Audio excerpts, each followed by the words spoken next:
পানিতে ডুবে সন্তানের মৃত্যুর খবরে আহাজারি করতে করতে পাগল প্রায় মা। কোনোভাবেই সান্ত্বনা দেওয়া যাচ্ছে না তাকে। একমাত্র সন্তানকে হারিয়ে শুধু বলছেন, আমার বাজান রে আইনা দে।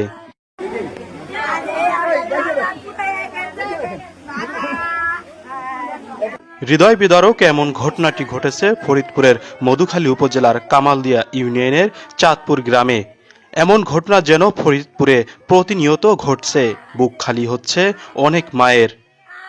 জানা যায়, সোমবার সকালে নানা বাড়িতে বেড়াতে এসে পাশের ডোবায় বড়শি দিয়ে মাছ শিকার করতে গিয়ে 7 বছরের ইমামুল শেখ পানিতে ডুবে মারা যায়।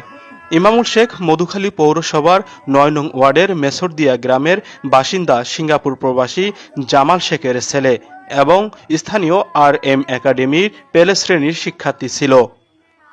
স্থানীয়দের সাথে কথা বলে জানা যায়, গতকাল রোববার শিশু ইমামুল তার মায়ের সাথে নানাবাড়ি মধুখালী উপজেলার কামালদিয়া ইউনিয়নের চাঁদপুর গ্রামে বেড়াতে যায়।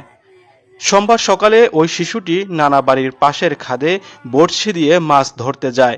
এক পর্যায়ে পানিতে পড়ে যায়। বাড়িতে ফিরে না আসায় অনেক খোঁজাখুঁজির পর তাকে ওই ডোবার পানিতে ভাসতে দেখে স্থানীয়রা। পরে মৃত অবস্থায় শিশুটিকে উদ্ধার করে স্থানীয় ও পরিবারের সদস্যরা।